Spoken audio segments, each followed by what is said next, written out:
What's up, bookworms? Welcome to episode 121 of the Cantina Book Club podcast, where readers can find interviews with authors of all genres. I am Megan, self-proclaimed content queen, here to bring you insights from the authors themselves. Each week features a Cantina conversation with an author. Sometimes they're a returning guest, and sometimes it's someone new. Please be sure to hit that subscribe button so that you never miss out on an episode. Feel free to browse through existing episodes so that you can catch an interview about a book that you finished. Today's episode features a chat with Nicholas Keating Casbarro. We're talking about his book Vitalerium, Descent into the Void. That book is available now. It's a long chat. It's a long conversation, but it was seriously probably one of my favorites of the last 6 months. Nicholas was he was at the airport, and he was when we were trying to schedule this conversation, he was such a trooper, and we made it work, and it ended up being such an enjoyable conversation. And I loved his story. I loved Vitalarium. I loved the world building, and I loved the characters. But I also had a bone to pick with him, so that was really fun to give him a little shit about some plot choices that he made. Now, some spoilers do pop up in this episode, but honestly, the interview is more enjoyable if you've read the book. So if you don't know why I am giving him shit for, as I previously said, if you don't know why I'm giving him shit for some plot choices that he made, hit pause, add this episode to your playlists, and go pick up a copy of Delirium. This interview will be ready when you are ready. Just a heads up that I often use adult language to express my feelings towards these authors and their work. So whether the characters need to get their shit together, or I am saying what the fuck to Nicholas for making me feel things, just please be mindful around listening ears. Books coming out this week of January 12th. We've got In Stasis by Ashley Peters. This is speculative fiction. It is pretty good. It's very character driven. If imagining a what if. It's a what if, and it's got some scary parallels to what we're currently dealing with. And also I've got my interview with Ashley coming out next week. So if you want to listen to that episode, be sure to check out the book first. It's going to be ready for you. And then A Method of Reaching Extreme Altitudes is a collection of short stories by Nancy J. Allen. I have not read this yet, but I am so looking forward to it. I love a good collection of short stories. And now a word from Crystal Hope, founder of the book Podcast Connection. Hello, listeners. My name is Crystal Hope. I am the host of Must Love Books podcast and the organizer of the book Podcast Connection. The BPC is a networking group of over 100 book-related podcasts, from fantasy to romance to horror and every genre in between. There are even podcasts for authors and writers. Check us out on Instagram at Book Podcast Connection or at www.bookpodcastconnection.com and discover your next bookish obsession. Now, I know I'm biased, but I definitely recommend that if you are looking to get more out of your reading lists, to check out the wonderful plethora of amazing bookish podcasts out there and look to Book Podcast Connection. Without further ado, get ready, grab your favorite drink. Here is Nicholas Keating Casbarro. So today we've got Nicholas Keating Casbarro. We are talking about his book, Vitalerium. I think I pronounced that, Descent into the Void. Nicholas, thanks for joining me today. I just finished this book. It's fresh in my brain. What a ride. Lots of world building, lots of action. The characters were hilarious and great and amazing. I'm excited to dig a little bit deeper today. Hey, I'm excited as well. Yeah. So to get started, can you share a summary of the book so that people can follow along with the conversation? Yeah, absolutely. So Vitalerium is a kind of a far future space odyssey. So it follows humanity after we become multiplanetary, which is all thanks to the discovery of an exotic new material, which allows for an Alcubierre-style drive. So in 94, Miguel Alcubierre is a physicist, wrote a paper that basically discussed a workaround for the universal speed limit, which is the speed of light. And he describes an exotic material that would be required to basically power this type of drive. My answer to that was Vitalerium. So it's basically a new element to the periodic table, which is not only the fuel, but also the mode of achieving that type of travel. So we colonize new planets, we explore the cosmos. In the book, you fast forward 700 years on the 7th colonized human planet. You get dropped into the front seat of Roman Matthews, who is, when you meet him as an adult, he is a roughneck freelancer, basically a mercenary doing odd jobs for local gangs when you first meet him. So he's definitely a morally great protagonist, and he certainly has a talent for violence, although a strange bit of a moral compass as well. A near-death experience involving the most regulated and most important resource to humanity, which becomes Vitalerium, basically it embroils him in a massive conspiracy that has the totalitarian government of his planet hunting him. And so he has to band together with kind of a motley crew, both in the underworld and in the public eye, to be able to survive the ordeal. And that's just what book one. I do have 7 books planned in the series. Perfect. Yeah, we're gonna get into all of that because like I have like probably 4 pages of notes, and just from trying to keep track of, because there's the pretty sophisticated plot and there's a lot going on. And just the world building is just done really have a tendency. I haven't read a sci-fi in a long time, so I was really excited. I didn't know what to expect, but I was pleasantly surprised. So like I was like, okay, time to put my thinking cap on. And there was just like, especially during the last probably 50 or so 100 pages where there's just it's dialed up to like 1,000, and then here I am like I right now I'm reading like a holiday rom-com because I need a palate cleanser after everything that you got going out of this story. I was pleasantly surprised. And so okay, I want to talk about like your background, either personal or professional, and any experiences that might have how did you bring Vitalarium into the world? Yeah, so that's a good question. As far as just how it started, I was in my last position, I was on a plane 3 to 5 days a week. I'm actually at an airport Mm, lounge right now. I'm just trying to find a quiet spot. But I still travel a lot for work, but I was 3 to 5 days a week. That's a lot of plane time. And yeah. eventually you run out of things to watch on Netflix. I remember the first flight, it was a long flight. It was from Miami to Hawaii. So there was a layover and everything else. And I was downloading episodes to a show I didn't want to watch. And it just, I was like, you know what? This is a huge waste of my time. Like, and I was only about 6 months into the company. And I said, you know what? Let's do something else. And I had a number of ideas that I wanted to do something with. And I just decided, you know what? Let's just give this a go. So I started with a little bit of a history, which I went through broad strokes of earlier in the podcast. But from there, it just snowballed. I got off the plane in Hawaii and I was on chapter 4. A- Mm, And so it just poured out of me at that stage. And mind you, it was super rough. Like that was the first time. that's the job of the first draft, is to be a fruit. Exactly. I wish I had a copy of it just to go back and humble myself a little bit at what the original draft looked like. But it was great to have a creative outlet again. I just had so much fun with it that I was like, I got to see this through. And then started the world building because I realized, okay, I've got all these ideas. I better organize them. And I ended up basically defining the entire universe. Everything from we've got 7 planets according to this history that I wrote. What are those planets like? How many moons do they have? What are the people like there? What's the government and social structure? And every time I answered a question, 5 more came up. And Yeah. so I ended up diving into the flora and fauna on the planet, which in this book, in Vitalarium, you end up having some encounters with some very vicious fauna on the planet. It is a rugged planet.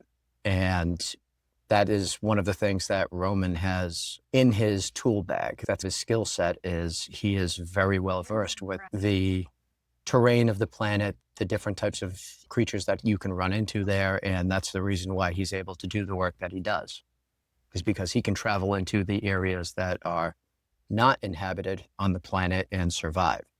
Because on Mm, planet Diorum, where the majority of the story takes place, everyone lives, like 99.999% of people live within the borders of the city of Kairos, which is a mega city so large you can literally see it from orbit.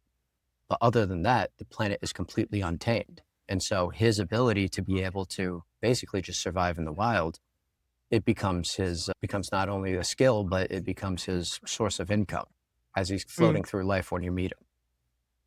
Yeah, and it's kind of like because yeah, like you said, when we meet him, he's like rugged and kind of like ruthless, and yeah, like kind of maybe like a questionable moral compass, or maybe like it's consistent, but it's like not, Yeah. like he definitely has a soft spot for certain situations and certain things.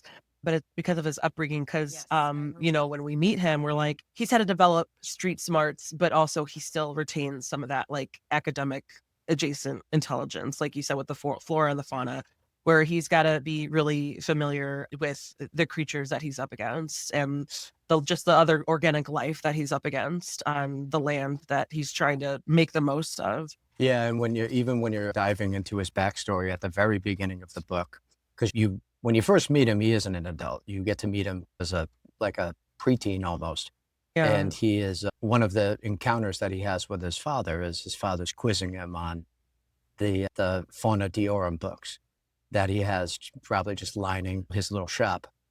And his father's a hunter, so he gets excited because he wants to be like his father. And then tragedy strikes of sorts. So, yeah, so obviously I had to figure out a way to basically this kind of mercenary who's basically a gun for hire, living in kind of with the dregs of society. Like it doesn't happen overnight. And so I wanted to give some backstory as to how we arrive at the lost soul that you meet that is Roman. He's drunk, definitely some questionable moral. He sleeps around. Yeah, he's It's funny, like, because we meet him as like a preteen where he's athletic. We meet him playing a game where he's doing really well. He's got to learn how to we see some of his leadership instincts. And then, so it's, I don't know, like I'm a mom of two little boys. And so I'm like, okay, like I got that little soft spot for him already. And then one of the next things we see, he's like waking up out of bed from a threesome and he's trying to remember like wait, there's too many legs. What's going on? I love it. I love it. It's so funny. Cause it's like, okay, Roman, okay, buddy. It's like just gives us like a little more of a insight into who he is as like he's self-medicating and Mhm. he's not used to we meet him where he almost not like rock bottom, but he's straight up like he doesn't have any like close relationships because buddy who he's had is like gone and has been taken away from him. And so it's a sense that he's kind of just like detached and having fun and self-medicating and I just think it adds so much to his and it makes me like him more. It makes me like him more, even if he's just like, let's go, let's see where the day takes you. Yeah, and my way of doing that again was to show how he was brought up, like what the foundation of his morals were with his parents and the kind of interactions that they have, and then show what the life on the street basically taught him because he ends up basically joining a gang at age like 15 or 16. And that's the Wibitani militia, which also creates some other interesting interactions throughout because it's also a gang that he leaves to basically just work on his own when he gets into his 20s. And once again, also related to tragedy that kind of strikes unexpectedly while he is part of the Wibitani militia. And so he has a tenuous relationship with the leader of the Wibitani because of the fact that he left, even though he was like because he was like the rising star within that militia. And so his relationship with Modus Magni, who is the general of the Wibitani militia, very interesting character as well. I have a whole backstory planned for him for an offshoot series eventually down the line. I'm really proud of that character. I imagine you couldn't help it. Like you're like, this guy won't leave you alone. Like I literally couldn't help it. I was like, I have to make something for this guy and I also have some rough ideas on paper already as to what that's going to look like. Because his backstory is, so Roman is from Diorum. Modus is from Earth, and he was special forces in the military there. He ends up getting kicked out and leaves, basically just escapes the planet with all of the cybernetic bionic enhancements that were given to him by the military and ends up on Diorum during the kind of Vitalerium gold rush that happens after the planet is colonized. And he's like, all right, he's a little bit of a renegade too, extremely intelligent, very talented. He's got a mind for strategy for sure. But he's like, all right, what are my skill sets? I'm military. He got kicked out for smuggling and he decides to basically start building his own militia on planet Diorum. And that's how he comes to the position of power that he's in. So he is, again, a very interesting character. And their relationship also hits some strenuous notes Yeah. when a certain relationship begins as well. I love all the messiness. I just love all the messiness because it was almost like I could see it coming, but then I was just like, I love chaos and I love when you throw stuff at your characters because Roman, he's just one of those people, and I even like Modus too. They've been through it when they have this level of confidence and comfortability and familiarity with what they do in the world around them. But then when you put them in situations where they're like, we have no idea. This is we've never approached this territory before. Like this type of familiarity with each other, this relationship with each other, and how much we care about certain people and how that affects what they've already established. I love it when authors put their characters through situations that like just stumble them up and humble them too and just throw them for a loop. I love it. It's so funny to me. Yeah, absolutely. And so I had a lot of fun writing some of those, because I really enjoy and I'm sure you were able to pick this up yourself, but I enjoy writing the meaningful dialogue between characters because I feel like not only can I tell you a lot about the world that they're in, but I can tell you a lot about who that character is, what they stand for, by how they're reacting or how they're talking about certain situations. So that's something that I feel like you'll get a lot of in this book. I don't know. Do you agree with that? Like, Yeah, yeah, as far as, like, the character, because it's so the character relationships and how they speak with one another, there's, like, opportunities for, world building and also character development, and so when yeah, just, like, some of his interactions, like Roman's interactions with Norval or with Modus, it's, like, even just changing, like, noticing the nuance of, like, okay, how is he approaching this new relationship, this new interaction with someone new versus someone who he definitely has history with.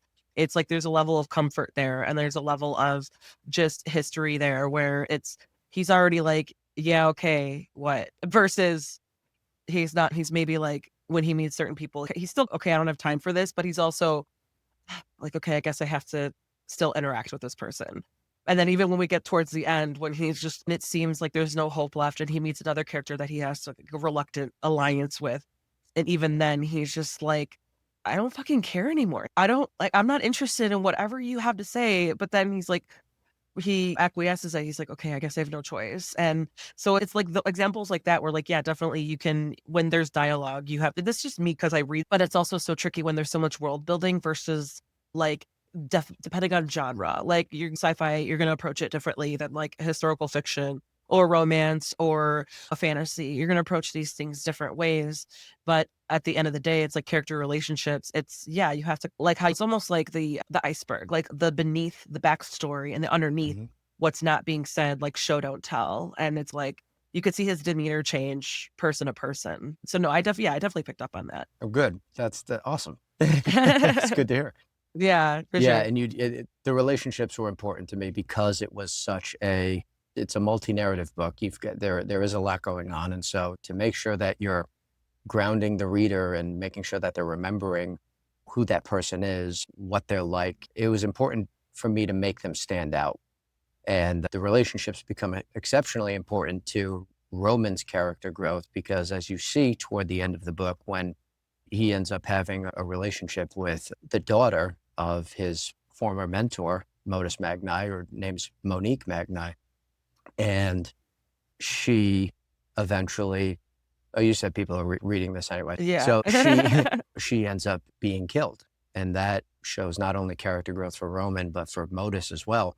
And for Roman, that is like the ultimate breaking point because up until he met Monique, his life was defined by loss and trauma and everything else, which is why he's self-medicating. That's why he's so rough around the edges. However, after meeting her, it's almost like he finally sees an inkling of an opportunity for like a semi-normal life, like the one that he grew up in.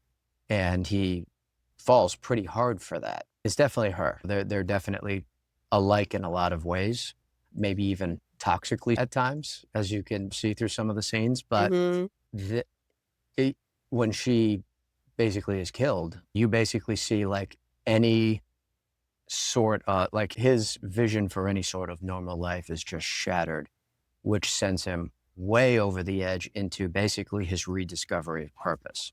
which is Mhm. really what a lot of this story, or at least this part of the story, is about.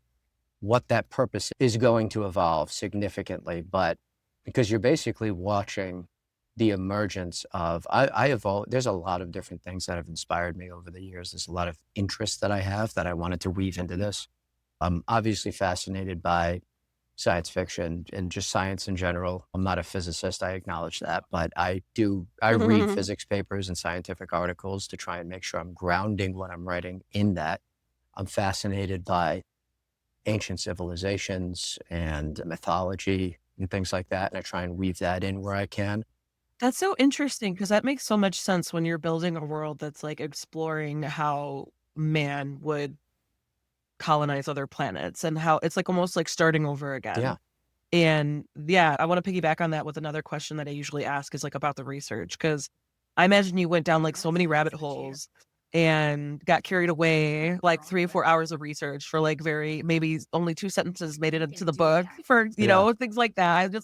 I love to ask authors about research because of that. Was there how did I wanna explore how you approached that, and was there anything, like, surprising that you learned? Stuff like that. Oh, every day I learn something surprising and new. I feel like we're going through a little bit of like a scientific renaissance lately, I feel, because there has been new stuff literally daily coming out as far as research. And that is phenomenal inspiration to have as I'm trying to plan some of the future books. But I'd say that the first book took me 2 years to write because as I was doing it, I'm building the universe. And I used to take specific time to just say, okay, today I'm not going to write today. I'm going to look things up that I've heard about that are interesting. I'm going to read this. I'm going to do that. I'm going to start adding to this monstrosity of a storyboard that I have, define some new species of animal, define a different planet.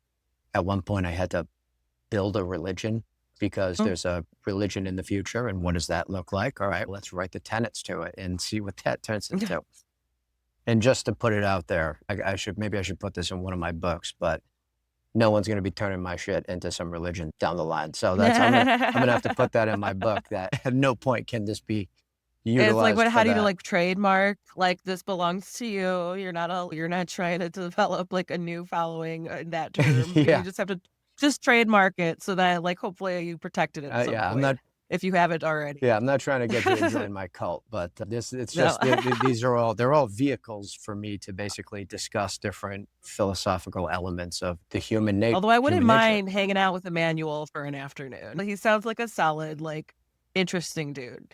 It's just like, how did you like that I imagine that maybe that's another backstory for you to develop down the S line is, like, he You know what's funny is Emmanuel is based on a real person I know. Yeah? Yeah, he's a surgeon in Nigeria that I met. Oh, And my day job is I work in medical devices, so that's why I'm flying all over the place. And I met this surgeon, and he was just full of life. He's a stud when it comes to like mm, his training and his expertise. He's just an absolute and sees horrific things. He's a burn surgeon, and mhm. he works with Yeah, pediatric burns. And so yeah. just his life story and his outlook. He was one of the happiest, most down to earth guys, but absolutely brilliant. I was like, I got to make a character after this guy. So I ended up asking him, I was like, hey, I'm making a character after you. Do you mind if I use your name? And he was like, oh, yeah, use my middle name. More people know me by that. He's such a cool guy. And so he was one of the first, actually, the first copy of the book that I received that I actually sent out to Oh, someone was to him. I imagine he approved of how you portrayed him Yeah. in the book, Oh, yeah. like, because yeah, I mean no, yeah, Emmanuel, he's just kinda like he's mysterious enough, but it's also like, nah, like, dig him. I could dig Yeah. him for sure. He's mysterious where it's like, why? Because even Roman's like, "What are like, who are you? Why do you know how to do these things?" But then this is where you end up, and it's just like he's like, "Who are you talking to, boy?" Like, he's like he could kinda lay it back with him and just be like, "Okay, okay, little boy. I saved you years ago, and you're gonna come at me like this?" Like, it's yeah, I love that little exchange. Yeah, that was a tough chapter to write. I had to write that and rewrite that a number of times to get that because What was the hardest part? Like, why was it so difficult? getting the goal, aligning the philosophical discussion with the Okay, goal of where the yeah. story was going and the realization that Roman was coming to, while also making sure that Emmanuel was sticking to his guns, but also recognizing like Yeah. there's nothing I can really do to stop this? It's not my Yeah. place." Despite the fact that he is, again, almost like a mentor to Roman. Yeah. And so that was a complex because that one chapter, it's basically just a conversation between two people over a medical table, right? That was a tough one to write, to get that right. Yeah, no, that makes so much sense because yeah, absolutely. I felt like that was an appropriate last step. Like when you strip all of it down, he's got nothing left to lose. And that's like kind of the last step where Emmanuel is like, do not stray like that path. Do not like become so incredibly jaded and detached from a reality that you're missing these like important like components to like the big picture. And he's like, he was trying so hard, but I think that was like such a beautiful place in Roman's story, like to complete his rein him in a little bit, try to remind him, like nobody's denying the fact that you have gone through it. Like you've gone through it. Like nobody is denying that you are in a bad place and that you've been through some shit. But he's like almost like, come on, please. Like, do not go so far off the deep end that you cannot come back. It's that was just so like it was like kind of the last step where it's like he needed that little reminder, that little pep talk of just to be like, it's like, you're not horrible. You're not wrong to think the things that you are thinking. But yeah, like you said, like Emmanuel kind of sticking to his guns. He's like, I'm not, this is what I need you to remind you of because this is, it's not like he didn't want to give in, but he's so comfortable and confident with himself. Emmanuel is that he's like, no, like it's so much bigger than that. Like it's so much bigger than that. Like don't like do yourself. But then like towards the end of their conversation to himself, he's like, maybe that you are what we need for something to change for the pendulum, as you say. And yeah, it was just like for the length that this book is, and I finished it like so quickly because I just wanted to keep reading. That's like when I know that the story had me engaged and it was entertaining. And I feel like we could fill 2 hours of like what I want to, but I don't want to hog your time waiting at the airport. But I feel like there's so much that like we could get. I've got You just nothing like but have all the time. time. I've got nothing but time. My flight's not All till right, like no, don't. 6. Okay, don't tell me that because then I might use it until I gotta get going. But 'cause I got some time too. Yeah, so like and again I'm gonna be all over the place. I And I did want to want to make add sure that another like note, if you don't mind. So yeah, I go know for it. we talked about the Emmanuel character, but a number of the characters throughout the book are based on people that I know in real life. So Yeah. yeah, and I just wanted to feel like Okay. Who else? Go down the roster. Okay. Braxton Hughes, Norval, Okay. So who is Norval based on? Because I really liked him. I feel like I want to be his best friend. And a friend of mine, a friend of mine. It just do you fit think the all bill right. know? Oh yeah, I tell people, Okay. and I feel like doing that adds an extra breath of life into the character because I know how they would speak in different scenarios. I know how they would react to certain situations because I've seen it. And again, that it helps to have real scenarios as a guide to creating characters. Yeah.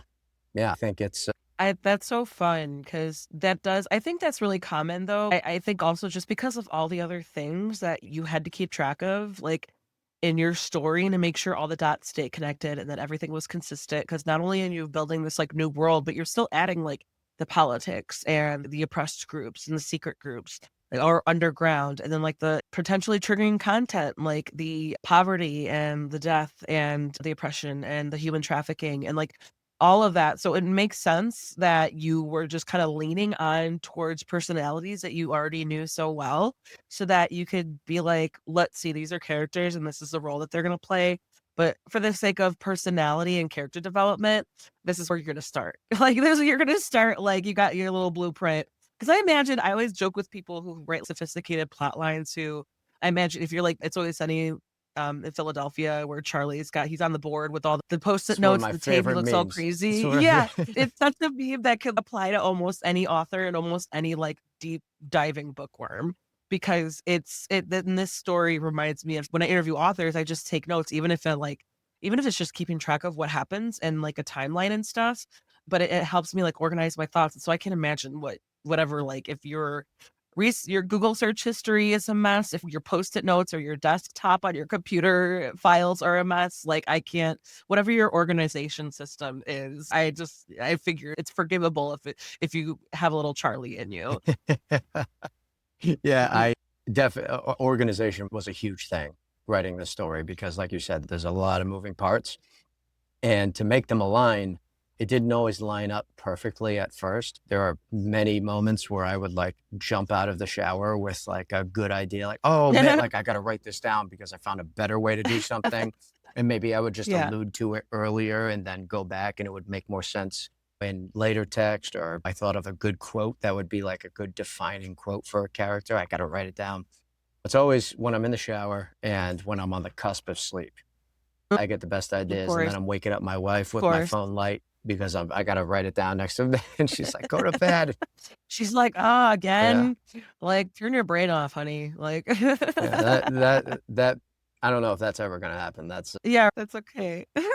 That's so funny. No, it's so true because it's like a lot of authors, it's like, oh, they're walking and they're trying to like enjoy their me time or they're trying to wind down, trying to clear their head. And that's when that happens. Not when they're like at their desk or at their computer. It's when they're enjoying fresh air or listening to a book or a podcast or music and just like enjoying getting some vitamin D and getting some movement. And that's all of a sudden like, oh, inspiration strikes and you're like, "Ah, shit," like, you gotta take notes on your phone or something. That's so funny that you write because 'cause I've heard of people, like this was a concept I think I heard, like, a while ago where people write, like, if you wake up and you have a dream, like a lucid dream, and you'll forget it. If you have, like, a dream journal and you just write it immediately after you wake up, because then weeks later, you will have, like, no idea. You will completely forget it. I've been having like, I'll have some really lucid dreams where, like, my husband will have to wake me up because 'cause I'm, like, hyperventilating or I'm, like, talking in my sleep, and I'm like, "I'm sorry." Like, I bet that was terrifying to witness, but it's one of those things where I'm like, "I should start writing this down just to be like, what am I doing?" But it's a whole thing because the human brain is so crazy to me, but that's funny. That makes total sense that you're like, "No, like, I just gotta" like, you keep a notepad by your bathroom or yeah. whatever. It's funny you bring up the dreams thing because that's where a lot of different inspiration came from that basically led to the start of the book too, and some of the major ideas in it.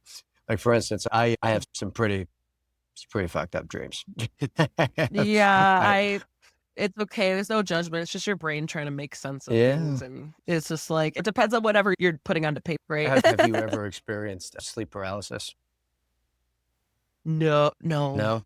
not that I know of. I've been in dreams where I can't move or speak, but I don't know if that transfers to, like, in the real It world if I'm, like, trying to move, and I don't know, but I've definitely had dreams this like it's that. a little different. It's a Right, yeah. terrifying experience, but I experience it fairly often, like on a fairly regular basis.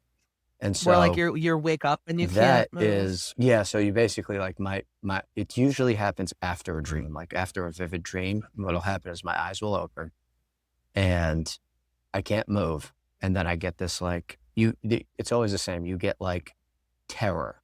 Like it's this weird, uncontrollable feeling of terror, even if you know what it is. Because now at this point, like I know what it is, but you still get the feeling. And the weird thing is that most people who experience it also experience this part, which is you oftentimes see like a shadowy figure either at the foot of their bed or like somewhere in the room Okay. or, and So that's happened maybe twice or 3 times in my life, but yes, that does that it's where I'm crazy, right? like yeah, So that created some great inspiration, which ended up turning into the dream sequences that Roman has because poor Roman, involving Jarek. he's a little cuckoo for Cocoa Jarek's Puffs. another He's person like who's he's based on a friend of mine. oh, how did he feel about, "Like, you killed me off," like Oh, no, he loves it. Let me tell you what, that's part of one of the longest running themes in the entire series story arc. perfect, That okay, is because I don't know, we didn't you barely scratched the surface. Because every time Jarek showed up, I was like, "Are we gonna get more answers?" Because Roman's like, "What the fuck?"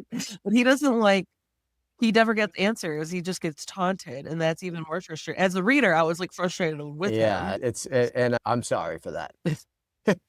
Sorry, not But sorry, sorry. I'm No, not you're not. sorry. It's part of it is there seems to be something happening that is outside of Roman's control. And that the perfect way for me to introduce that was through this kind of like cosmic horror storyline or element of the story that he's experiencing. And that also, like I said, will carry on throughout the entire series story arc, and you will learn a little bit more with each iteration of Vitalerium. I'm looking forward to becoming a constant state of frustration and just teasing. I was like, oh, am I gonna give you answers? No, not quite. Oh, is Jarek gonna reveal anything? No, not quite. He's just gonna keep being a dick. Like, like, are we gonna learn what that like shadow with tendrils reaching out? No, not quite. Like, okay, great. You do this one would have been tougher to pull, but you do figure out what that could be in the epilogue of the book.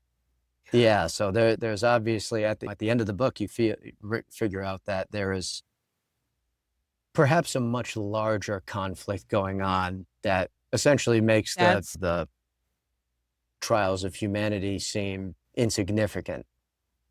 petty. Like you guys are all worried about these little things, and you guys don't even know what's really going on. That's like so much bigger. I remember that's where in my notes where they become more unhinged. Where I was like, "Holy shit! For what? What?" Where I just like, "Holy shit! Holy fuck! Holy shit! What?" In all caps. In all caps! Exclamation point!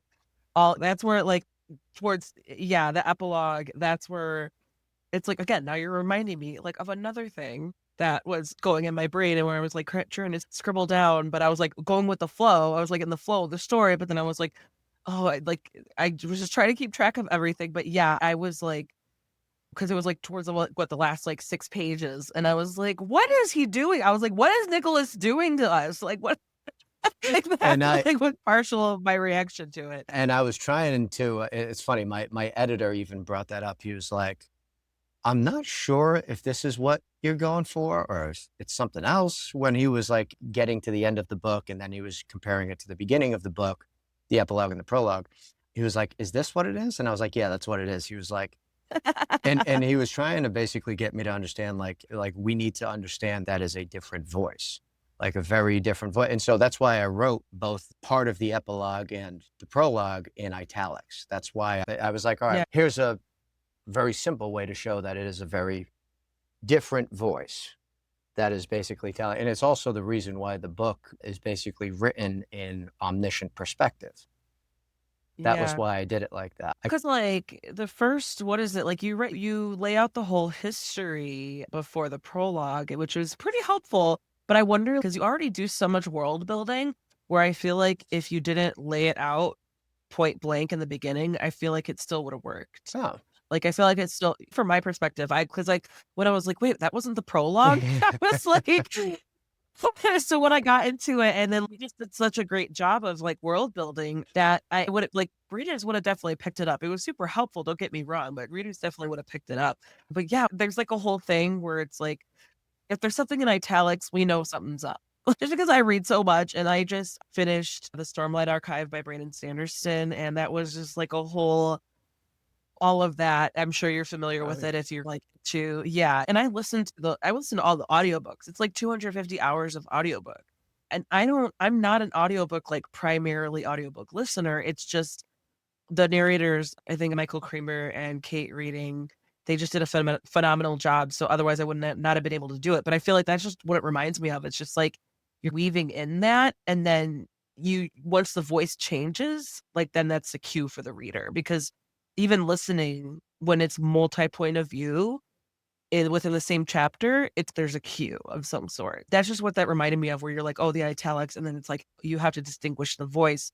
You saying, "Oh, the history or the prologue," and then so no, that's like it brings it all together, and now that's just like reminding me, like just that's why I like just talking to you. I'm like, okay, now my mind's like just explosion emoji about it all. It's like about all that. That's why I said it's like we can like we'll go down like several tangents just within this one conversation about this crazy ass world that you've created. Did you read the physical book or did you do the audiobook? I forget. Just oh no, for this yours, yeah. Okay. I didn't have a physical. I just had I think it was just the ebook that you sent me. Audiobook, I probably would have done okay. But I don't think I would have done, like, for the sake of, like, having the interviews and be able to, like, to write notes, when it's audiobook, I'm, like, doing other things, right? Right. Like, I feel like if I'm sitting if I'm sitting there, like, just listening to an audiobook, I feel like a weirdo. Like, I'm just sitting there, like, staring at the room and listening like a creep. Like, even my husband will walk in, and if I'm, like, just listening to a book, it's like, "What are you doing?" Like, I'm listening. It's like, because I'm just sitting there like this and just, like, looking around and trying to pay attention, but, like, if I'm listening to an audiobook or a podcast or just I'm usually, like, doing chores or walking, and so I don't have, like, "Oh, I'm gonna go write something down," but it's just with the purpose of interviewing you guys where I wanna make sure I think the act of writing it down helps it stick in my brain a little bit better, even if I don't I don't know. So I have this, like, the little notebook, and then this is where I'm at just from all the interviews, but it's like all of this is Oh, notes. wow. And from, like, I don't know, like 20 books so far, and this is, like, the 2nd notebook I've gone through, maybe the 3rd notebook I've gone through in, I don't know, the past 2 years just 'cause I like taking notes, but I also like my responses to it, which is, like, how I was saying earlier, how I was like, "Holy shit. What the fuck, Roman? Okay." I was like even then, I have one of these notes that's like, "Roman is sneaky sexy. Okay, I see you, boy." It was just like me, just like little responses that go in my brain, and I'm like, "No, this is my process." And that's why it helps me to like get the vibe and like talking to you guys about it. No, it's a long way to answer your question. No, it was the ebook, the digital version. If I ever meet you in person, I will buy the book and request it Of signed. course. But to add to my trophy shelf, like, what I do is I have a bunch, like, over I don't know, this is my corner, but I have, like, rows of books scattered all throughout the room. For the purpose of, like, I don't th I've had one interview where I listened and it wasn't I was underwhelmed. I don't wanna be mean, but I didn't really like the book that much, and I don't know, and then I still had to interview them, and I don't know if listening to it made a difference versus, like, reading it, so that's why I'll go with, like, my preferred because I know people who, like, they listen while they read, like, they have the audiobook Yeah, going and following along, I've seen that a like, lot I'm lately. A lot of people have come up to yeah, me because I've been doing conventions and they ask, they'll buy a book and they'll go, "Do you also have like, are you on Audible?" And I'm like, "Yeah." So yeah. that is a thing. That'll really immerse you in the story. The reason I brought that up is because we were talking about the voices and the audiobook I have is a production. Like I found a really talented Yeah, I voice was actor. gonna say, like, how does that process go? How does that experience for That you? was a months-long odyssey in and of itself because we And you got 6 more to I go. know, but it was an absolute pleasure working with my voice actor. His name's Michael Neeb, and he does unique voices and accents for each character without making it, like, too cartoony, because that can happen Yeah, yeah, sometimes if it's, like, overacted or absolutely. if whatever. But and then he goes back in post-production, he adds music, sound effects, voice modulation where it's appropriate, which once again becomes important at the So is he beginning and like the an end. so is he like an independent? Because there's a graphic audio where they do all that. So is he like an independent that kinda, like, does that Yes, then? yeah. Oh, that's cool. That's a lot of work, but that's It cool. was, and going through each chapter after we read it, making sure the voices were right, making sure it was funny, he's a Canadian, and every once in a while, his Canadian accent would pop out, he'd be or pop out, and I'd be like, "Oh, come on, man, like, you gotta fix that," and he's like, "I know, I'm sorry." He was a really cool guy to work with, but So fun. yeah, so that's I'm proud of the way that turned out, mostly because I didn't read it, because if I read it, everyone in the future would have sounded like they were from Boston, it would have pulled you right out of the story. Yeah, I was gonna say because like, that's so another thing about, like, world building and where it's, like, 700 years into the future where it's because I think you had one of your characters, like, speaking like, Roman's landlord or whatever, speaking Spanish, and I was like, "Is that Spanish? Is that vernacular? Did all that language like, how many languages made it 700 years without, like" but I just, like that was just my brain kinda being like, "W did that, like, languages part?" And then I was like, "Okay, whatever." Like, I gotta just, like, brush Well, past because it. I also wanted to show that, and you'll probably see it a little bit more in book 2 and 3 where, different accents, different phrases, different kind of vernacular comes about from different planets. But Dioram itself was a planet where once it was colonized, there was a big rush to go there because it was like, "Oh, that's a new planet, new fresh start." There hadn't been a new planet colonized in a long time.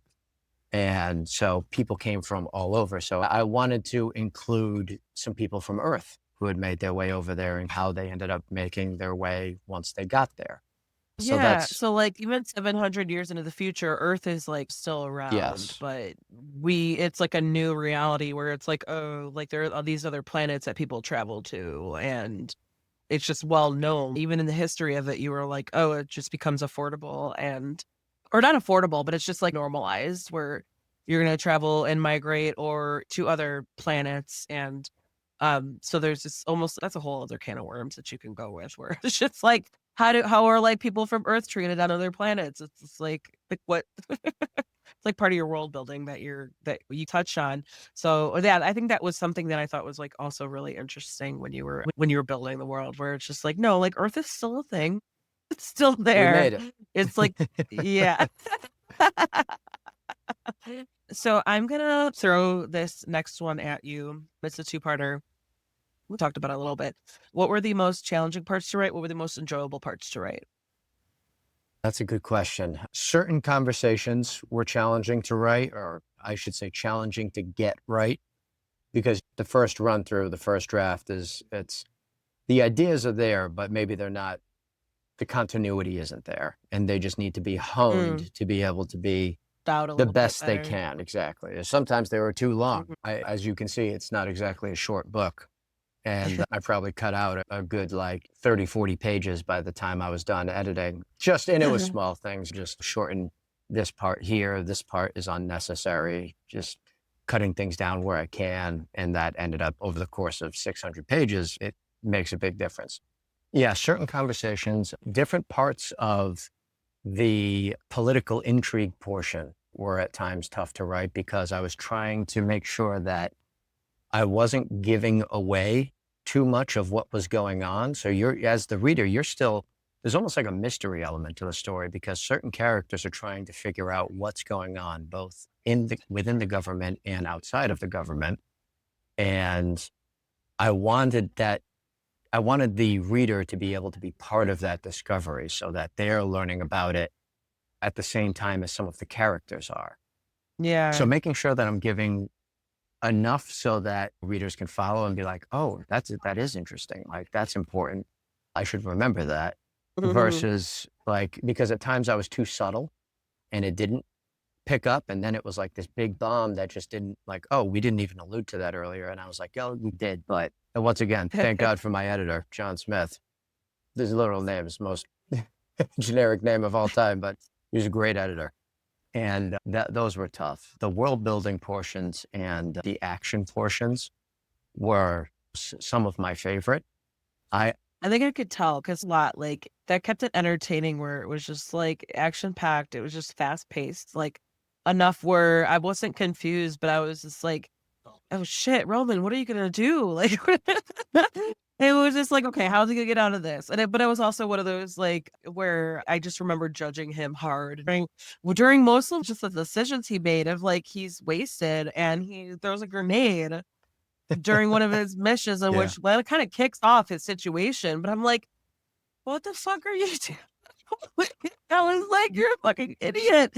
Or when he's like, again, and how call back to what you mentioned earlier is like seemingly, arguably toxic relationship with Monique, where he's just like showing off his abilities, and that's even then I was like, "Dude, you do not want people to know about this. Like, what are you doing?" When he's just, "Okay, yeah, okay, whatever, like, throw a knife at yeah, me."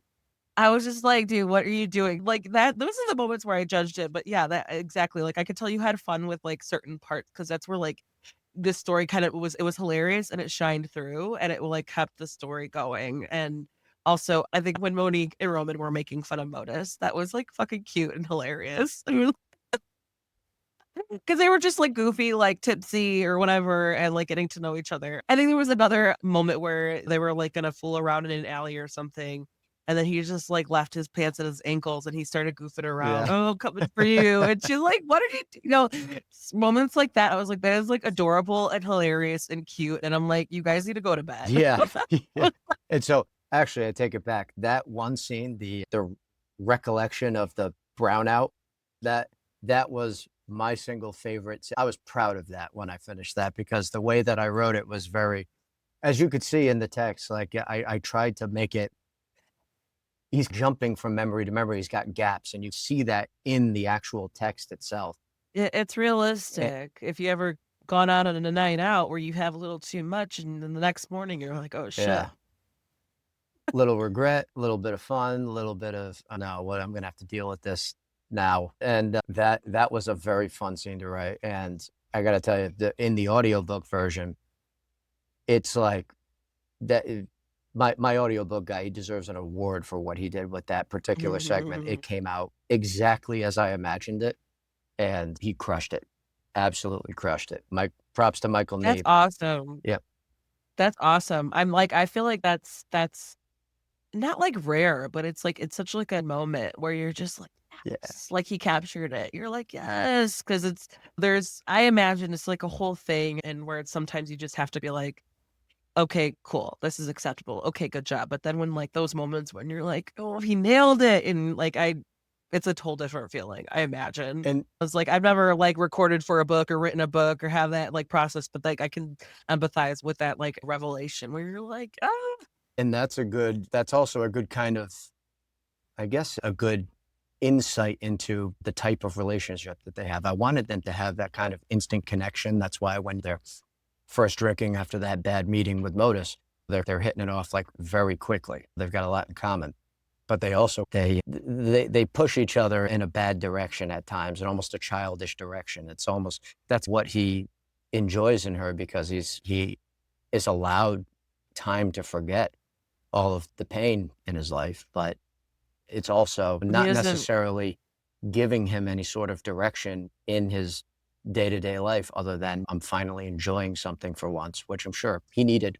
But it's Yeah, and he doesn't really get that with anybody else, like, exactly. Which is why Monique's death is so pivotal to the shift in basically his trajectory in the story. and you were cruel for making their last conversation, like, an argument. Like, I know, that's he never got to say, "I'm sorry," like, he never got to straighten that out. That's you're bad for that. I know, I know.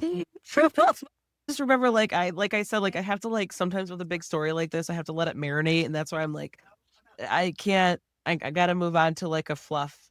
I gotta move on to, like, a holiday rom-com to, like, just clear palate cleanser because I once I like some of these things and these concepts will pop up into my head, and I just remember, like, this morning because I finished it late last night, and this morning I was like, "Oh, was like the last time they talked, besides running for their lives, was, him pushing her away because he cared because he didn't want her to be involved with this super dangerous mission, as bad as she wanted to be involved, as bad as she wanted to be a part of it.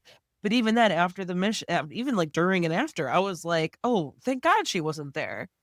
That because then he would have been blaming himself, like, because she definitely would have died. She definitely wouldn't have made it, or they wouldn't have been successful because he would have been worried about her the whole Right. time. And then it's just like but I imagine for Roman's character development, you had to Monique, I don't know. I don't know if that was, like, a plan from the beginning or if the characters told you this is how it had to happen. It certainly wasn't something that I had initially planned on. I try and keep the plot fluid. There are certain major events related to some of the bigger conflicts that are going on, some of the big conflicts amongst the planets that are growing, that are hardwired in as far as at least the broad strokes of them. But how we get to those, I try and leave up to the writing itself. And so there, like I said, there are times where I find better ways to do things and I make changes pretty frequently throughout. There are times where I add, there are times where I take away. What's easier? Is it easier to, like, add or is it easier to take Way away? I imagine they're both difficult. way easier to add. Way easier to Okay. add, I was harder to good. take away. Because you do. When you're this close to it, you grow attached to the writing, and you're removing something from the core of what you're trying to create, and that's not. You're like, "No, this is super important." Like Yeah, and in the scheme of things, maybe it isn't, and once again, it's part of it. There's something really fulfilling about just the kind of pure creation aspect of this endeavor I've taken on. Yeah. And when you put time into something, it becomes hard to take away. It's very easy to add things. I do that more frequently. When I have to take something out, I'm much more strategic about it because, like I said, it's hard to part with things sometimes. But if it's for the good of the overall story, then you got to do what you got to do. Yeah. Yeah. No, that's I wonder about that during the editing process because I've spoken to, like, so many authors. I've been doing this for a few years, and I don't know. I do like an interview a week, but that's something that I always ask. There's a handful of questions I ask them, but one of the things I'm always curious about is how is it for you cutting down or adding on or fleshing out? That's and that it's I feel like it's different almost for every story. It's like It is. it or some people who their writing style, they're like maybe they anticipate having to cut down. So maybe they try to be as concise as possible, but then they're like their editor's like, nah, like go for it. You know? Sometimes I'm sure I've talked with some, you've probably talked with more authors than I have, but I see people that writing style also makes a difference. Like I'm someone who edits as I go. So Okay. I do a lot of self editing. And that's just because I don't know, maybe I'm just a little perfectionist. I just like to make sure that everything is ironed out by the time I'm ready to submit something. And so when I actually submitted the official first rough draft to the editor, my editor was like, this is not that rough. Like I see this as like 95% done.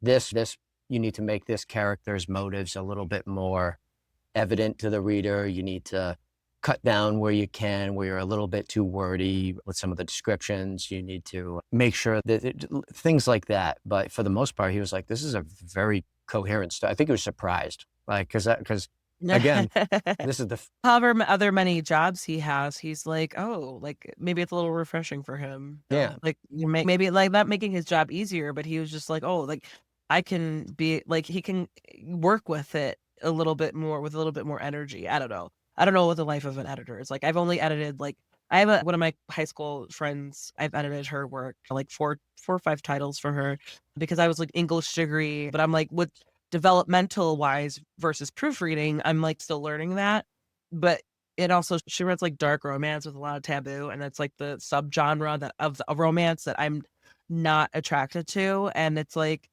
I'm again, another tangent, it's, like, I have to separate the pen name from my friend because 'cause I've known her for, like, 20 years, and so I'm, like I've gone to, like, book events, like, signings with her, kind of acting as her assistant, and I'm trying to help her with, like, her social media and stuff, but I'm, like she knows that I would never if I was just shopping at a bookstore, I would never pick up her book because it's just not what I this is not what I do, so I'm trying to, like and that's what just looking at it from, like, an editor's point of view, where it's like, "Oh, like, I could tell you're getting better at this." Like, the first title versus, like, the 4th title that I read of hers, and I'm like, "Oh, I could tell you're getting stronger. I could tell that you're doing better." So I that's what the only thing I make that comment. It was like, I imagine he was just kinda like, "Oh, like, this is great."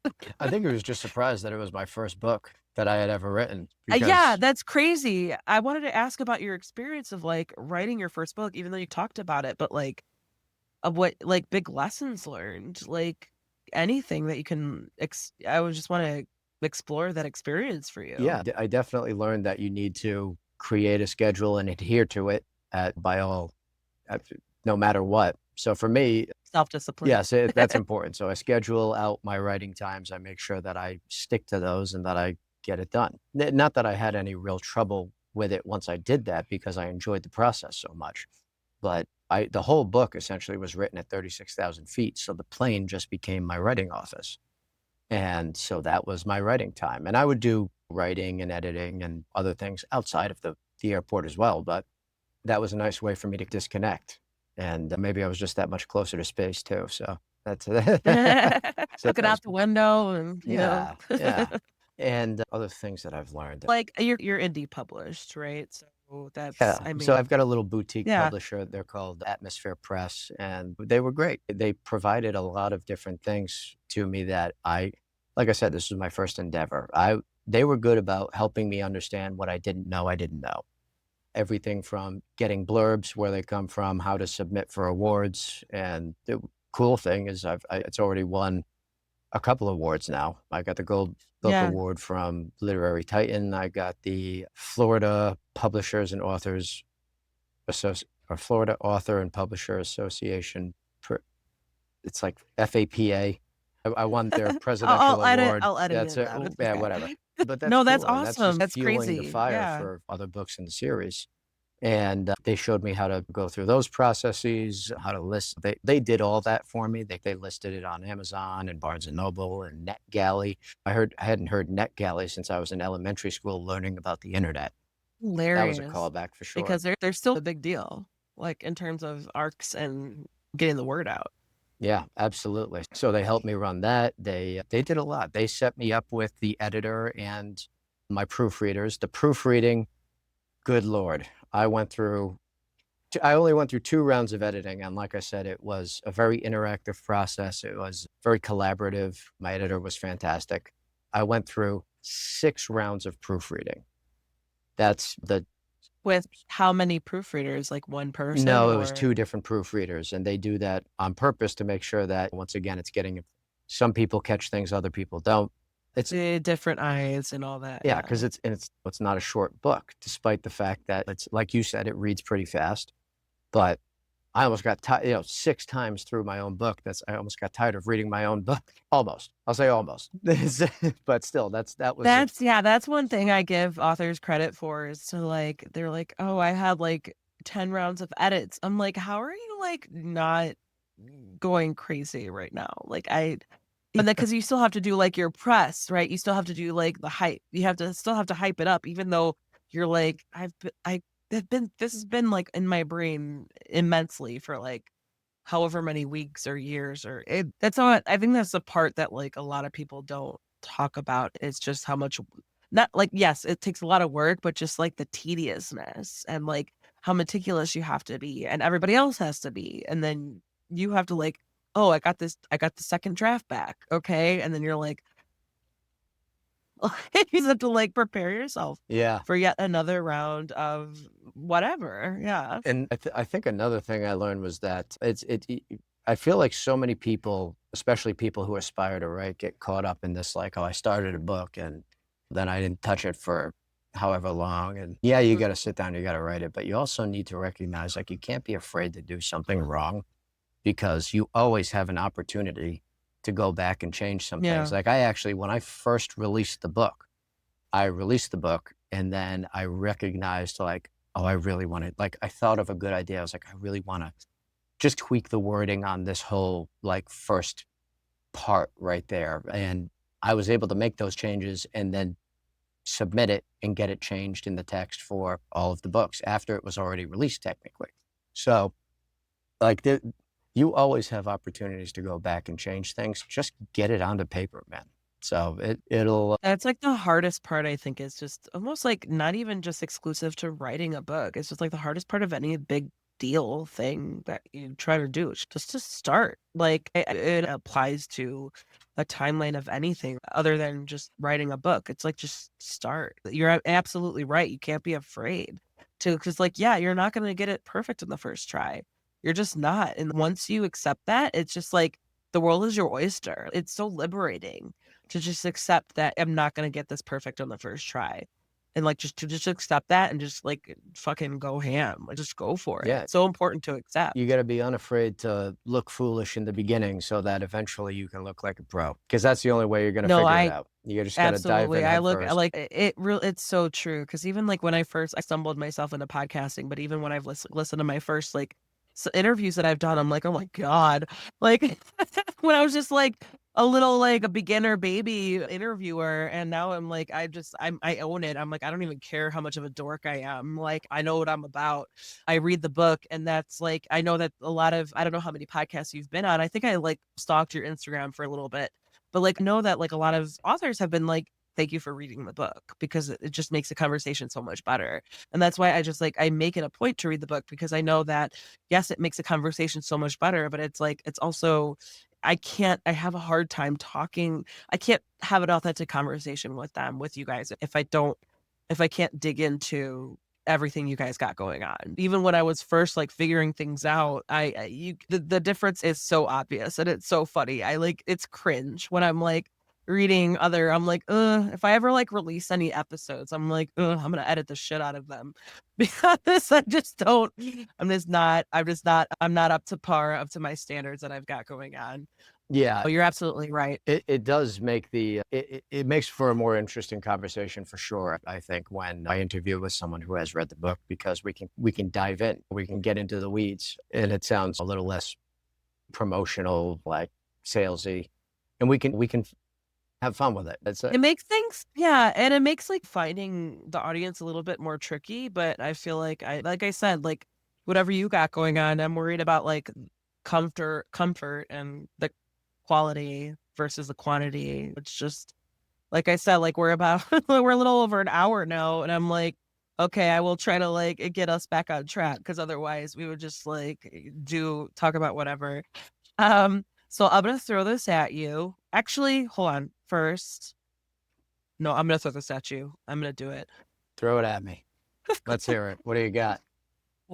What advice do you have for Roman? What advice do you have for Modus? What advice do you have for Norval? Ooh, for Roman's probably the easiest because his a lot of his I guess his storyline is involved with rediscovering purpose, rediscovering discipline, and finding his path through life. And so my advice to him would be to, I guess oh man, that's a good question. He has to let go of his trauma. He has to find a way to proceed on the path that's been laid out for him, so to speak. And maybe we're going a little bit down like the fate conversation route, but he needs to follow his path and be unhindered by the trauma that basically formed him and made him ready to take that path. But for him to be successful on it, he's gonna need to reconnect with himself in a way that allows him to forgive himself and also act in a way that is becoming of someone, or that is becoming of what's required by what he has to do. Does that make sense? That was a little You're tiptoeing, disjointed. but I understand completely. Yeah, it's Yeah. because authors ask me like, what at the beginning of the book, at the middle of the book, at the end of the book, what advice? And I'm like, if you gave him advice at the beginning of the book, he wouldn't listen to you anyway. So just just going forward, I think it does. No, it does make sense for sure, at least to me. Okay. All right, good. For Modus is going to need to learn how to maybe not be in charge and how to delegate in a different way. Because as you can see, as the story progresses and as you get to certain parts, you recognize that there are some blind spots that he has because he's at the tippity top. And he's not delegating appropriately. And that ends up leading to some interesting events that occur. So I'm already, we all got our God, what is his name? It's like Drez. He's super sus. And I'm pretty sure you don't have to confirm it for me, but he was a reason why the jig was up. We could totally see it. I'd say you might be onto something there. Yeah, yeah. And I can't wait to see what you do with that. You'll see. Yeah. That part may or may not be already written. What was I going to say? And then for who's the third character? Norval. Norval needs to have confidence in what he's bringing to the table.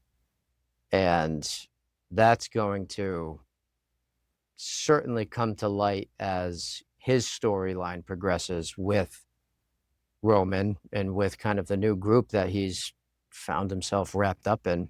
And his skill set is going to be one of the most important in ensuring their success. So he needs to make sure that he steps up and relays his concerns confidently and is tough with the people who maybe boss him around and things like that. And I'm you, so excited for what you do with his character. I love him so much, but he needs to grow a pair a little bit, a non-scientific pair. yeah, Like it's funny. It's even there's a moment when he's first with Roman and he does have it in him. Like when Roman is, I think, they're in the safe house that Norval is hiding, and Roman's like, "Oh, great, there's a girl involved," and Norval's like, "What does it mean to you? Like, isn't there someone that you would do that for?" Which makes Roman go, "Oh shit!" Like, yeah, maybe Yeah. once, but and it gives him a little introspective moment. But it does show that like he does have it in him. He needs to be a little bit more comfortable with letting that part of him show because he is incredibly smart. And there's a whole backstory I have planned for him as well that you begin to uncover a little bit more about Norval and why he's able to, because you got to think about it. Most of the time you have your theoretical physicists, your engineers, and they're almost like two separate arms. And he seamlessly does both. And there's a reason for that, and you'll discover that in book 2 that he is his intelligence far surpasses that of any average, even amongst some of the highest in in in terms of like intelligent folk, in terms of the scientists that he's working with. His intelligence far surpasses that, and it's due to genetic modification. And you find out how that is.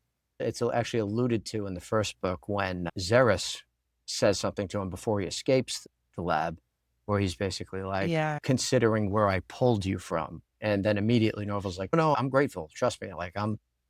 And so there's a backstory there as well that once again will be revealed in the next book and then in You future just kinda, books. like, build, like even if it's not a spin-off, just, like, little novellas or, like, little you could okay, it's a business idea, you could do that, like, as a paid subscription of, like, "Hey, here's some more stories for you if you wanna know." So that's a free tip.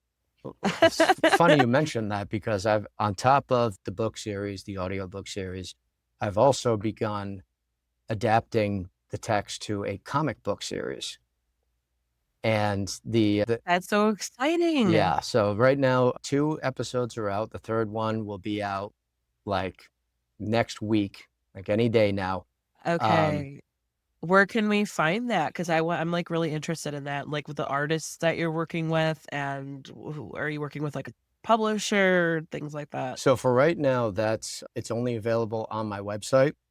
Or if I'm at Okay. conventions, I have the printed versions of I have a really reliable local printer that Okay. prints them for me, and I've been going to a lot of different conventions, some book focused, some mostly like Comic Cons, because Yeah. sci-fi, there's a lot of crossover there with the folks who are going to Comic Con and the folks who like So sci-fi. you're, like, based in Florida, Yeah, yeah?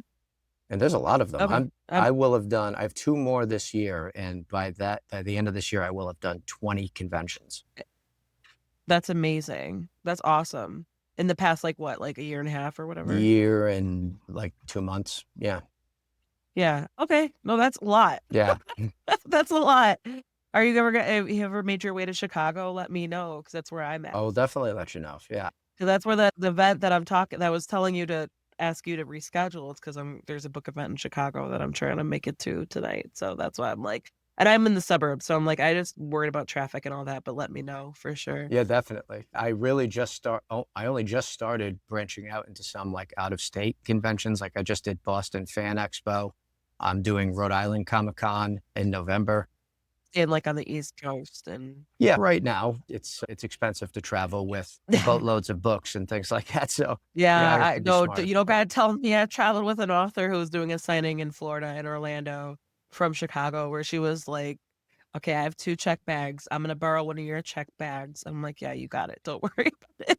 Yeah. Like, it was a whole thing, and yeah, she did we were, like, weighing it and everything, so we didn't have to pay extra money. No, I know the struggle. I appreciate the struggle for sure. Well, I appreciate you for appreciating it. Yeah. Yeah, it's been fun. That's awesome because I get to interact with people who are A, sci-fi fans, B, I get to connect on something that is literally there's like a piece of my soul in this book. So it's cool to be able to tell someone about It's it. like your on page baby. It's your baby, Yeah. you know? Yeah. It's like you're very I get no, it's hard, like, for the authors that I sympathize with you guys because it's a thought and energy, brain energy, time energy, so much, like, everything that of who you are is dedicated to this, and and it's just, like, it's a delicate thing, you have to, like, you manage yourself, you have to manage your emotions, you have to manage the constructive criticism.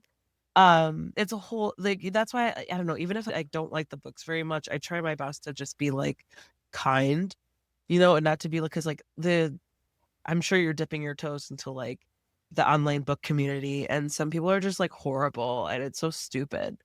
I'm just like, it's so stupid. Like, there's no reason why you need to be like, it's never that serious for you as a reader to be like, why I don't like the cover, how, like, wrong with you? Like, get a life. Like, I don't know. That's another tangent we can go on, but I just hear stories of authors who have gone a different direction with, like, for example, their covers, because they got like so many mean messages about, like, for their sequel, because they got so many mean messages about their first book, the cover of the first book. And I'm like, uh, what is wrong with people? I just don't understand, and I don't know if, like, it's a parasocial aspect of it where we feel like we have the right to just say whatever we want without restrictions. So when I first started reviewing books, I just try to be fair and kind and not, like, mean, and if that doesn't the controversy, I think, is what gets a lot of ears and eyes on content, but I'm like, I'm not.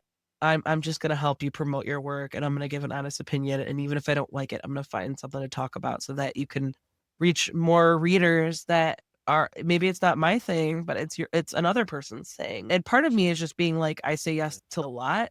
Like, I think you reached out to me, I don't even know, like 6 months ago, like, to talk about this and stuff. Like, when it's like, this is the earliest spot that I got, but and even then, like, when I was like, "Oh shit, I gotta read this book," I didn't even know what to expect because it was like I haven't read a sci-fi in a long time, and when I started, I was like, "Oh shit," and, like, I finished it in, like, I don't even 3 or 4 days, and I have a family. Like, I have, like I have 2 kids who are, like, 8 and almost 5, and, like, it's not like I don't have a life, but I'm just, like, I was just so eager to get back into your world, and, yeah, I don't know. It's just I'm constructive. I try to be constructive because I'm like, this didn't work for me. If it works for you, that's okay. I'm just letting you know. But I'm gonna help like get more graphics out there, get more word out there, get more whatever the keywords out there to get like more exposure so that it shows up online. So if somebody's searching for Vitalerium, hopefully help you show up. It's just I don't it, but it, that I don't know why I got on this tangent. Imagine you have to turn into like your own marketer, right? Like when you Yeah. it's and I know that's like so many authors I've talked to, they're like that they dread it. Yeah. It's like they Luckily for me, my day job is literally sales and marketing. So like this, it's something I'm familiar with, but it's not like the most. Yeah, you're like, literally. "Hey, look at how awesome I am," Yeah, you I know? literally just saw a video and it said artists when they realize they're now forced to become content creators. And I think it's a scene from a Seinfeld episode where they're just like, "What are we doing? What are we doing with our life? What is this? What like life is this?"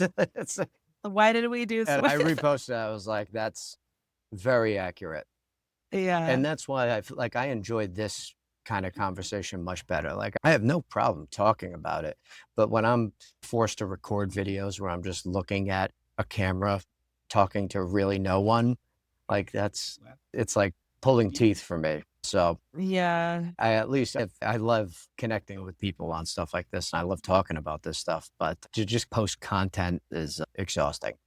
It yeah, it is, and that's like I see people who do it, like, flawlessly. They'll all the you see the big t content and they're just, like, scripting, and they're, like, editing, and they're doing it well, they're committing to the bit, and it's like, they put, like, how much work they're putting into it, Mm. because when you try it, you're like, "Oh, fuck this." And it's hard, yeah, no, it's hard for me where I'll try to record, like, batches at a time. Like, for this, like, I might if you're okay with it, of course, if, like, I'll just record clips and, like, that, and then I'll just post and, like, I'm trying so much, like, I think I'm getting but, like, it's hard, it's such a time Yeah, it commitment to is. just post, like, just 2 or 3 weeks of clips, and it's just such it takes, like, my whole morning, and I'm like, "Where did my time go?" I'm like, "It's lunchtime already, like, what am I doing with" like, how did this happen? But so that's when I see who people are, like, really successful at it, I'm like, they deserve that success because they put the time in and they do it well, and I'm like, no, I'm right there with you, or I'm not like I do well like with this, like you said, but like as a mass, comedian personnel, I feel like just like I feel a little bit awkward. Like I feel like I totally get it. I totally get it. Yeah, but you know what? It's definitely add me as a collaborator when you put those clips out because I need some more content. But No problem. No, some authors will be like, "No, add me. Can you add me? Add me as a collaborator." And I'm like, I don't want to presume. Like, I don't want to presume just for like request. So now I'm just like, I'm gonna request, turn me down, that's okay. Like yeah. you could just decline and that's okay. I just do it just in case. So just a couple more questions before we wrap up Yeah. here. Thank you for giving me so much of your time so far. One of the questions I definitely wanted to ask you was what this might be a little bit off, but what are you doing to take like when you're writing and when you're getting deep into these, content development or book writing and editing and all that, like how do you take a step away and get out of the zone? Like, what are you doing for your me time? That's a very interesting question because I don't have a whole lot of it. For me, actually, the me time has become the writing because, I basically have like 3 jobs right now. I'm doing the medical device thing. I'm traveling. I'm working with clinics and hospitals and introducing new technology. I'm helping my wife is a surgeon. She's a badass. So I'm helping her build her practice, the business plan, helping her find properties, projections, all that kind of stuff, the back office Power couple. business.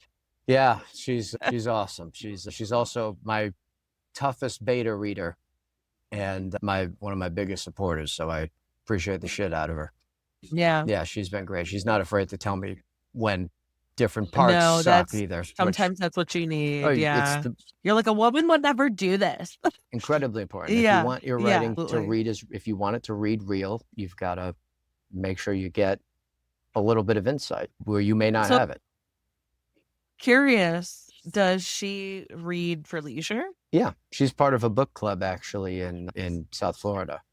Okay, because I'm wondering, like, because it's funny how because Roman definitely like partakes in those activities. I wonder if like because male authors I've noticed they brush past the sex. And so I was just wondering, like, whatever advice at any pointers that she would have given you about, hey, the romance part of it, or if you're just like I'm just curious about that. Actually, that part she had surprisingly little feedback on. She liked it. She thought it was fun. Like she enjoyed Okay. those portions. There were parts where I think I had made certain violent scenes maybe a little too intense at times. And she was like, you got like there was a part where both of my beta readers, her and another, actually my other beta reader is my brother. And my brother is going to be, I know he's going to be honest. He's also going to be very constructive in the parts that could be better. My wife is going to straight up tell me this part sucks. And like for Baby, I love you, but there was a portion of the scene in like chapter 2 with Roman's parents that was particularly gruesome that I had written in, and I was gonna say she was like, "You I need to could have take seen this that part out." going a certain way. Yes, Yeah. and basically she was like, "This part you need to take out. It's too soon, too rough. Like you're gonna turn a lot of people off right from the get-go." And I was like, "Okay." And then I realized that the way that I wrote it, which ended up being the kind of the final version, it just it came off as just as dark, just as effective in terms of relaying the type of society that they live in and what it's Right. like to live under an oppressive government like that. Like, I got the point across Mm. without having to go there. Yes, Yeah. exactly. So that part she's been integral to a lot of different creative decisions I've made. I So love that. I love that she's also not, like, tiptoeing for you. no, She's just like, "Hey." no, we speak very openly in our house. Yeah. I'm helping her with her business there. And then I've got the book business, which it's a one-man show. And I'm planning podcasts and trips to different conventions and working with online sales and running the website and shipping all of the stuff when it gets ordered, at least when it's bought from my website. When if you buy it on Right. Amazon, That's probably the easiest for everyone, or Amazon or whatever, But barnesandnoble.com, whatever. I would always assure people to, I always try to include links to like for people to buy directly through the authors because even if it's a little bit for you, I feel like it's a little less money to the man, right? Yeah. Yeah. So yeah, and I'll make sure to get you those links, by the way.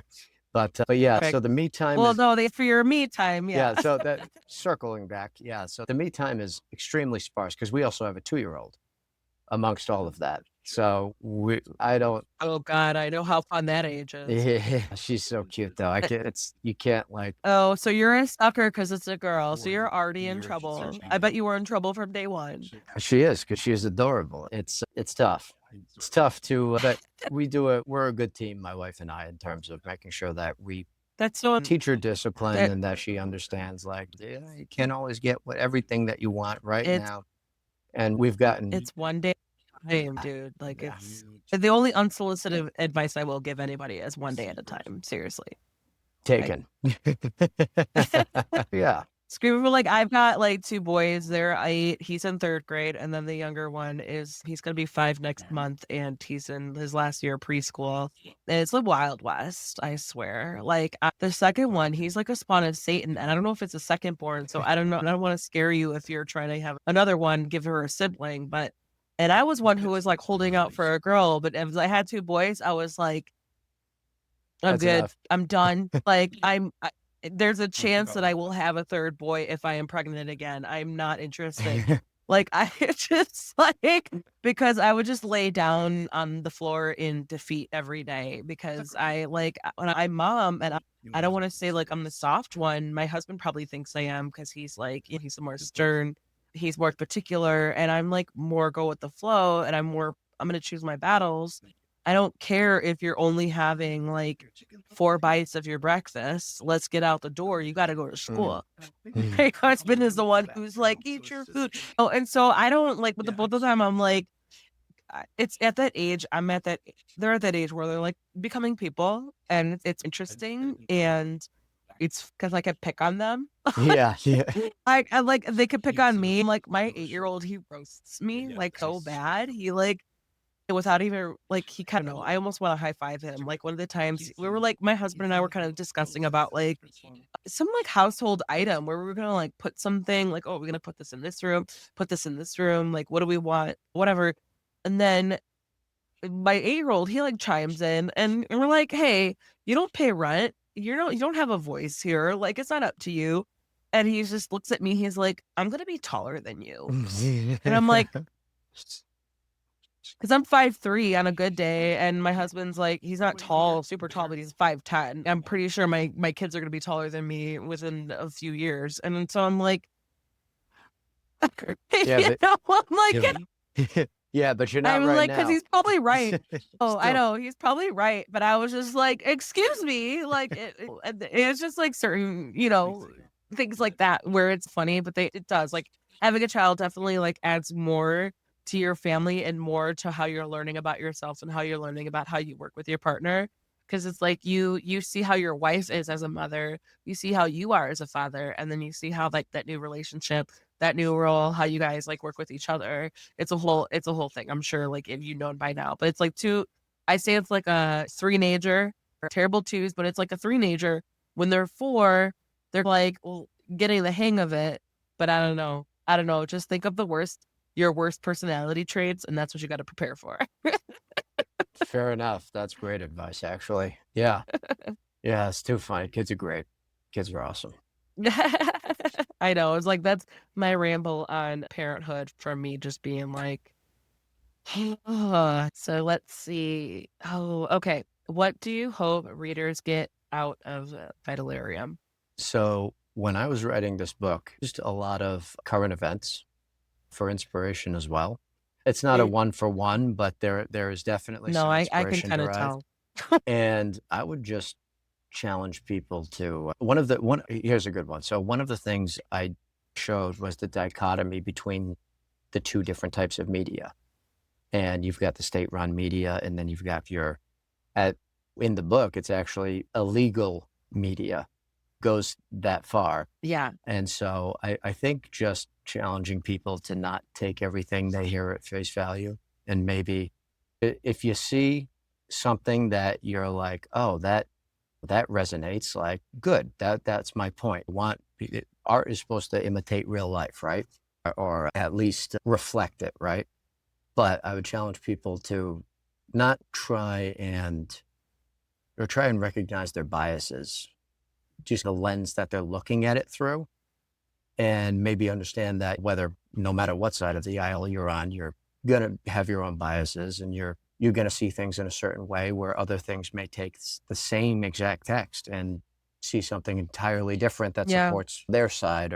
And my whole goal was to make this kind of like a nonpartisan, like, let's look at human nature and the nature of unchecked power and the nature of different ways in which we could really go wrong, not only as a society, but just as a species in general. I think sci-fi is a great outlet for that because it allows us to fast forward and look at different pitfalls for humanity and potentially even write different ways out of them.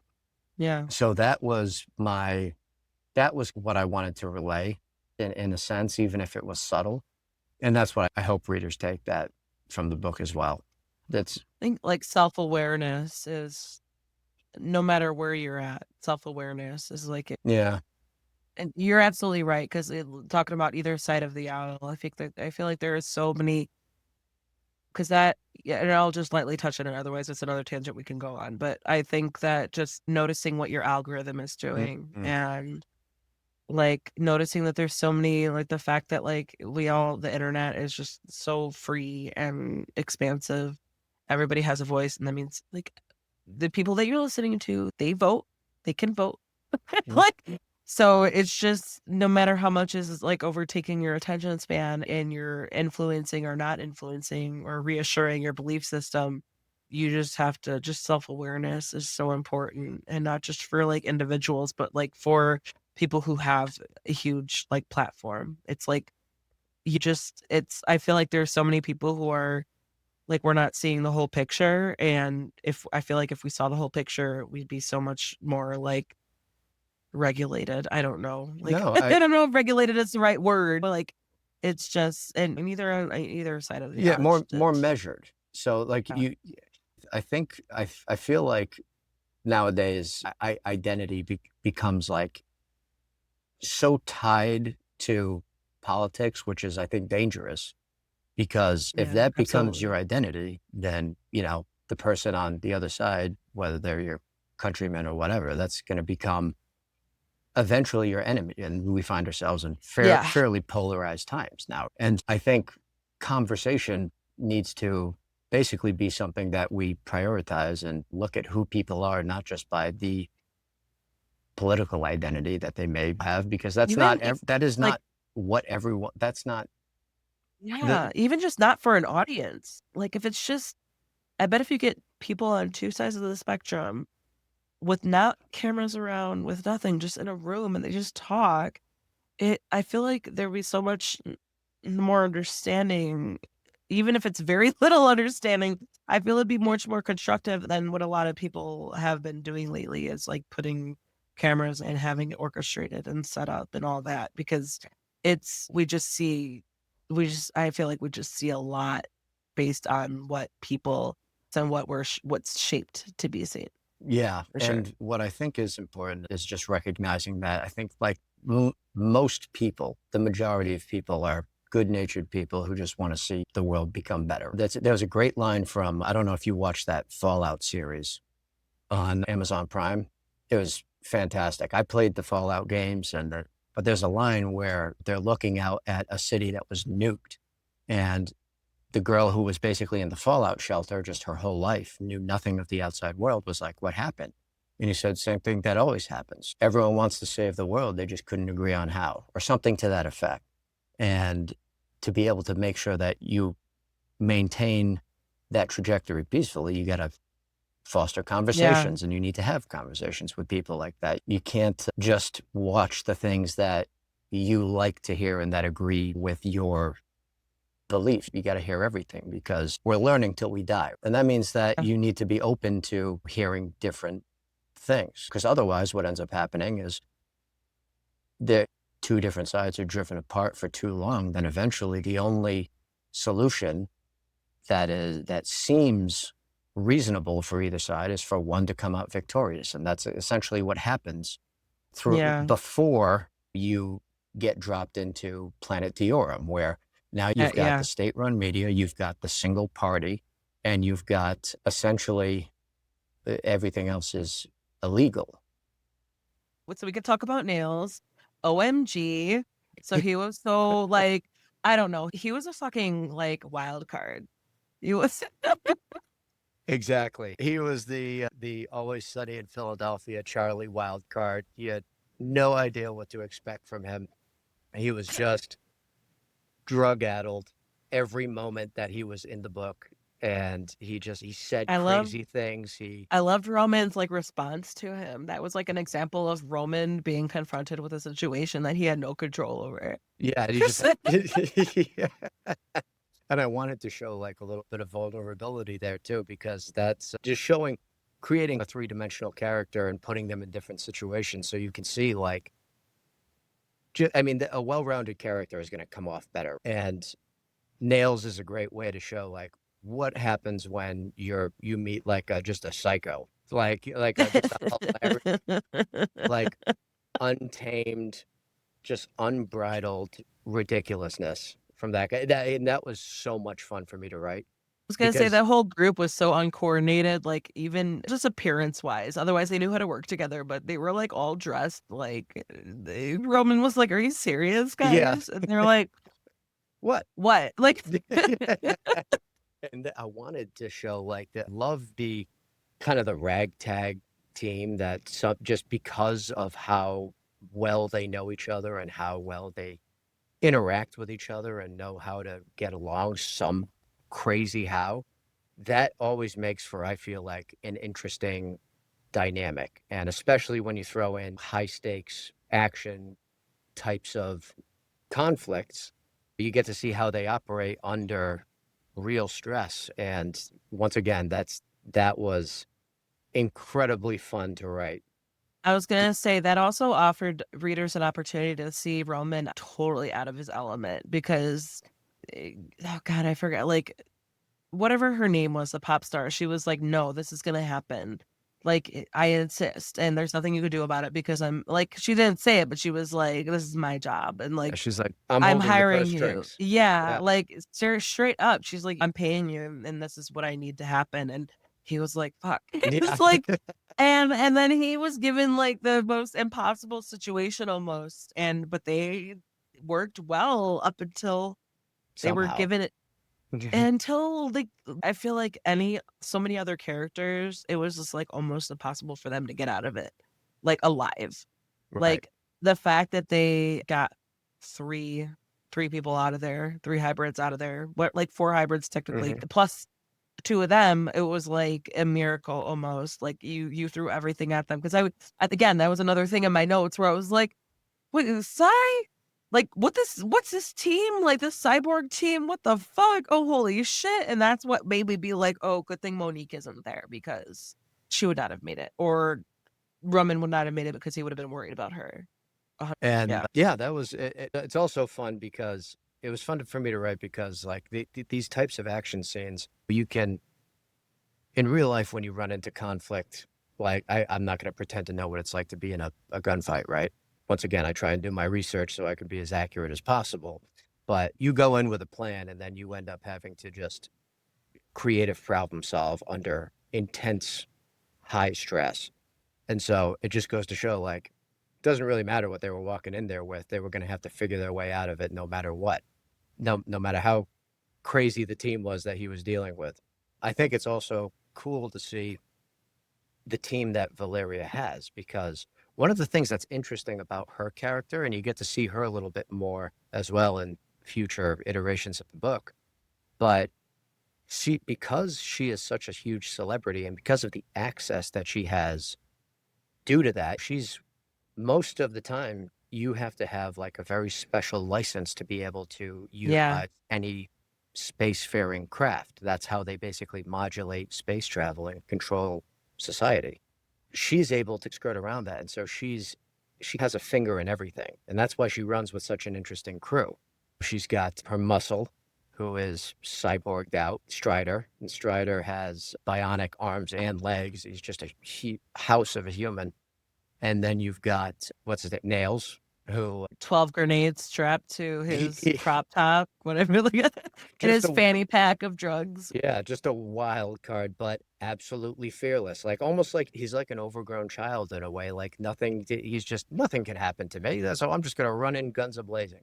And then you've got Dieter, who's the most measured one, but also like kind of modified to be so because of the amount of cybernetic enhancements that he has. Like Roman looks at him in the book, he even describes, he's like, whoa, that guy's got like probably $1 billion worth of Yeah. cybernetic enhancements, like the type of stuff that you can't get anywhere. Like that's And like, like and then immediately. that moment where he like loses And his cool, you're like, oh shit, like shit's just been dialed. Like, yeah, yeah, that's like he's so composed and just robotic. And then when he's not, you're like, oh, oh, like, yeah, 100%.